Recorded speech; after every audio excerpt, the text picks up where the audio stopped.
je produis donc un 7e enregistrement. Donc après 3 enregistrements sur la Christologie, la science du Messie, la réflexion sur l'identité de Jésus, j'aimerais réfléchir sur ce qui caractérise un chrétien. Et c'est lié aussi à la Christologie. Parce que en fait, il y a 2 grandes choses qui caractérisent un chrétien, c'est l'orthodoxie et l'orthopraxie. Ortho, ça veut dire droit. Doxia, c'est l'opinion. Et praxis, c'est l'action. Donc ce qui caractérise un chrétien, c'est ce qu'il croit, son rapport à Jésus, l'orthodoxie, droite opinion, et l'orthopraxie, l'action droite. Donc il y a quelque chose qui concerne ce qu'il faut penser, croire, et autre chose, et l'autre partie qui concerne la manière d'agir. Voilà, donc on a réfléchi sur le nom divin, sur la notion de logos, les notions fondamentales sur qui est Dieu, qui est Jésus. Voilà. Et maintenant, on va réfléchir sur l'action droite, donc notre agir, comment orienter notre agir. Voilà, parce que on ne peut pas couper l'un de l'autre, en fait, parce que le Seigneur, il nous appelle à agir selon la justice, l'amour, la vérité. Voilà. Et donc, là, il faut aussi avoir recours aux Écritures, à l'Ancien Testament, donc, et aussi à la synthèse que les Juifs vivent depuis plus de 3000 ans. Voilà, donc c'est le commandement de Dieu qui détermine notre agir. Et le commandement de Dieu selon l'Ancien Testament repris par les chrétiens, les messianiques, dans le Nouveau Testament, c'est « Écoute, tu aimeras l'unique créateur de l'univers de tout ton être, de tout ton cœur, de toute ta force, de tout ton esprit, et tu aimeras ton prochain comme toi-même. » Jésus dit bien que c'est le premier et le second commandement qui est semblable au premier. L'un ne va pas sans l'autre. Comme dit saint Jean, celui qui prétend aimer Dieu et qui n'aime pas son prochain est un menteur. Donc voilà, l'agir droit. Donc là, juifs comme chrétiens, nous sommes d'accord sur ce commandement qui doit caractériser notre agir chrétien. Mais Jésus a aussi dit, donc ça c'est pour l'Église, pour le corps mystique de Jésus, c'est-à-dire tous ceux qui croient en Jésus, qu'il est le Messie, au minimum, croire qu'il est le Messie attendu par Israël, vraiment mort et relevé d'entre les morts. Jésus nous dit, c'est à l'amour que vous aurez les uns pour les autres que tous vous reconnaîtront pour mes disciples.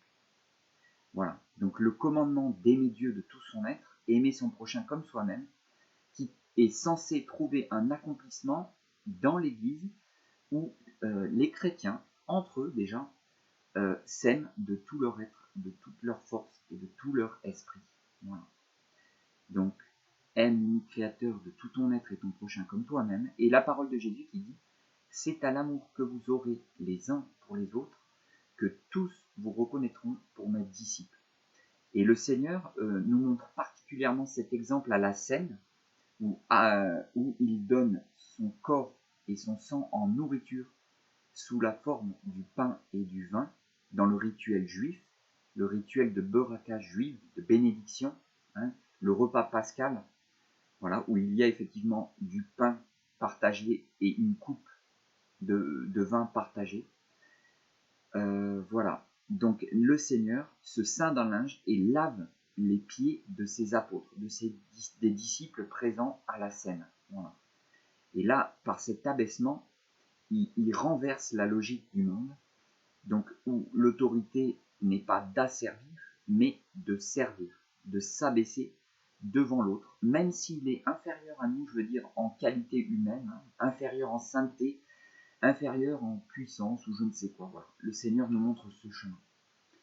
Voilà. Donc ce qui caractérise un chrétien, c'est d'une part l'attachement à la personne de Jésus, aller au Père, l'unique créateur de l'univers, par Jésus. Ça, c'est ce qui caractérise le christianisme. Voilà. Donc, si on est simplement monothéiste, on ne passe pas par Jésus. Hein. On reconnaît un Dieu créateur unique. Voilà, éventuellement amour, comme l'affirment les chrétiens. Mais si on passe par Jésus, ça caractérise le monothéisme chrétien. Voilà.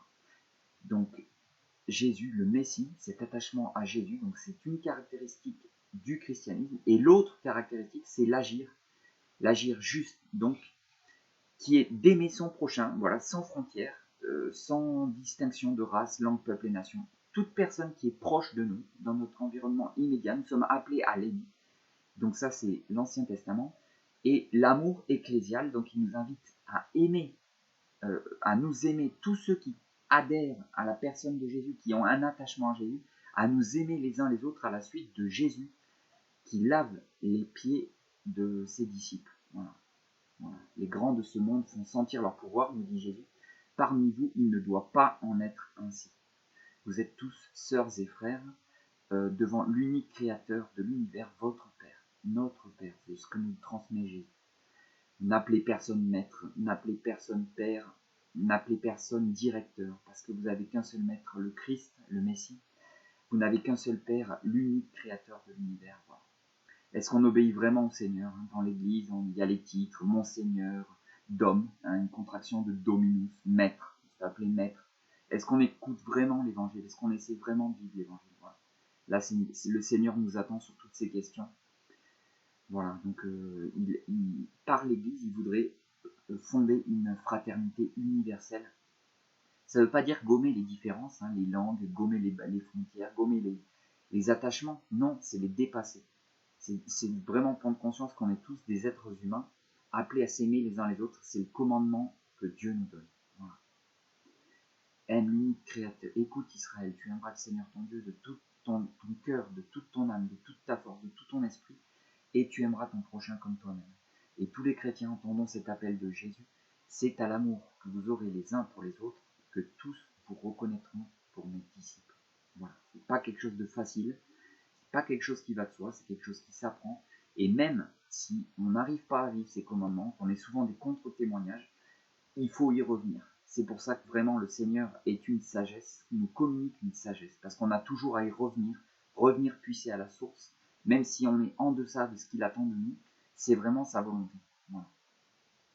Voilà. Même le bon mari, il reconnaît la bonté de Jésus, c'est tout ce qu'il peut faire, et bien c'est sa manière d'aimer Dieu toute son âme, toute sa force, tout son esprit. Voilà.